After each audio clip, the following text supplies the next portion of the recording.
Talks in the Ethiopian capital over South Sudan's crisis seem to have yielded some progress after months of shuttle diplomacy. Now, South Sudanese refugees are looking to have their voices heard.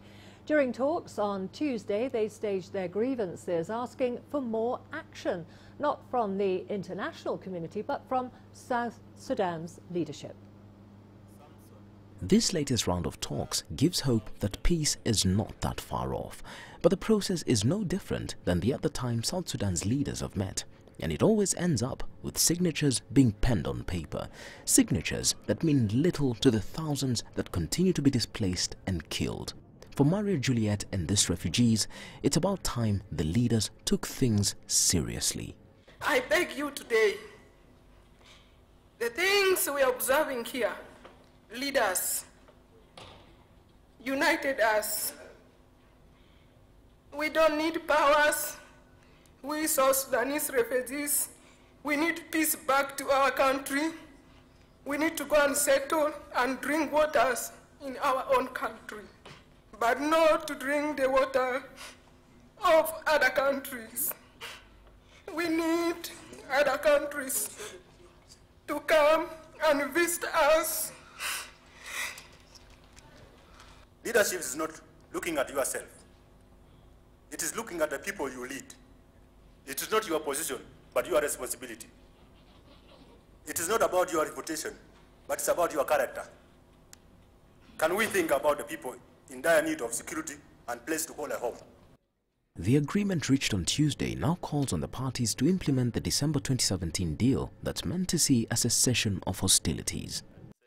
In an interview, Archbishop Justin Badi, who led the church team that facilitated the intra-South Sudan talks, said the church will continue to engage the parties and its citizens. My message to IGAD is that they should also give space for the South Sudanese to share and talk over issues before just forcing them to do things that may not work.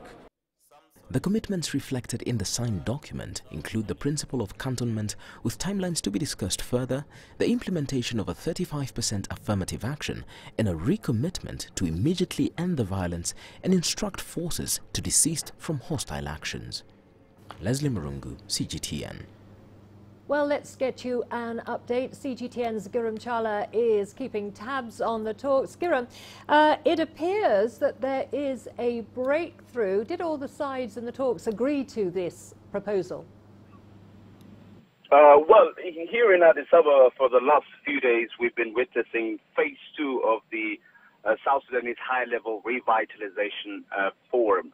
What they are trying to do is recommit all sides, including the government and opposition leaders, to the 2015 peace agreement signed here in Addis Ababa. Now, so far as we know, we can't really say there is a breakthrough. We're waiting for the closing ceremony of the event, which is going to happen in a couple of hours' time from now. But what we have heard, that what I can tell you is there is a progress in the discussions, especially in forming cantonment in the security arrangement, that is, and also to open up corridors for refugees and those in need to gain access to humanitarian and relief services. Generally, what they're trying also to do is to bring these parties together to agree on the administration side of the agreement. As you understand, there are issues of how the South Sudan should be led and who should take what position, and there is also already a proposal by IGAD, which we are hoping will be endorsed today. So far, we can't exactly say there is a breakthrough or an agreement, but there should be a consensus on how to proceed forward, and we are looking forward to hearing it from them in about 2 hours' time.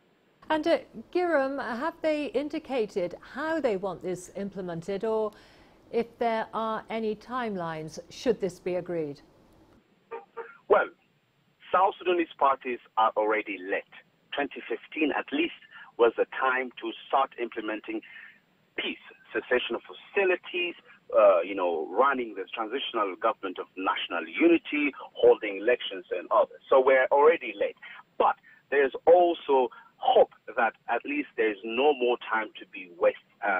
this time around. That's why the parties, after perhaps signing today on the security arrangement and issues of administration, of power sharing and other issues, they hope to implement it. Here's the problem now. Signing has never been a problem, as it was said so many times before. And today, we don't see, from experience, that there won't be any problem for the parties to sign the agreement proposed by IGAD, the regional community, that is. But implementing it on time is the problem. What they want, what we have heard from both the government and the opposition delegation, is the international community, including IGAD itself and the African Union, should also put some kind of pressure as they do it on the signing procedure to the implementation stage of it. Otherwise, this will yet be another signing ceremony without implementation. So the hope they have is commitment will come from all sides, including those around the agreement, and especially those who are interested with it, which are the government, the opposition groups, and all stakeholders of South Sudan. Okay, thank you very much, Giram. That was CGTN's Giram Chala there with that update from Addis Ababa. Well, let's now bring in Michael Arunga for more insight. He joins me in the studio. He is an analyst on South Sudan. Thank you very much for joining us. We were just hearing from Giram Chala there. It's not necessarily a breakthrough. Would you say that we are in the home stretch now?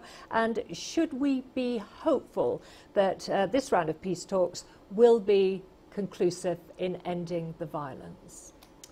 Sadly, based on what has happened before, I doubt that this is the home stretch, because we've had the cessation of hostilities agreement in the past. We've had the United Nations, IGAD, the African Union coming together and having the different warring factions come and sign agreements that have been violated, sometimes a couple of hours after that. So it brings to question the sincerity of this. I think we need to go beyond the signing of the agreements and attach some sanctions so that those who are signing are held culpable. I think they don't understand the severity of the impact of what is involved, the suffering of the people at the grassroots who, violation of rights and then deaths and so forth. It's important that when they put pen to paper, they understand this. So I would love it to be, something that they understand the signing. But then if this doesn't come to the fore, then sadly we go back to what has happened in the past. So we need commitment, basically. Yes. Signing agreements isn't enough. Well, if the deal does go through as planned, how do you think it's likely to be implemented, considering that the draft also proposes that Salva Kiir has 3 deputies, 2 of whom are not likely to be appointed by him? That is where the complications arises, because there are interests to do with aspects to do with the ethnic kind of affiliations, where they come from.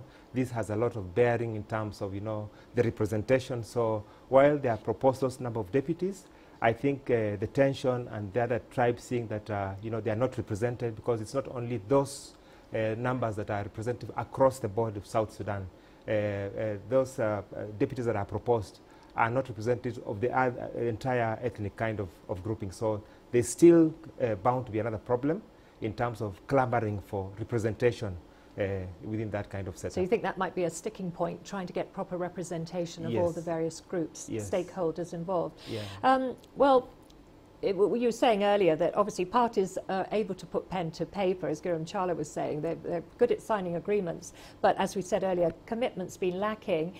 This time around, of course, there have been different mediators involved, and of course IGAD mainly. Do you think we are likely to see peace in the country at some point? I've tracked issues to do with South Sudan for a long time, since 2013. I was there, as I've mentioned before, for the referendum, very excited. I was there for the independence, a lot of euphoria. I was actually part of that within Juba. If peace can prevail, this is a country with a lot of potential. So we are hoping that the different actors that are coming together would be able to help in terms of securing peace, especially as it relates to those who are suffering, the women, the children, the violation of rights. If that can be sorted out, then this is a great country. So I hope that that can be achieved. Okay, let's hope for that. Thank you very much. Thank you for coming in. That was Michael Arunga there, an analyst on South Sudan.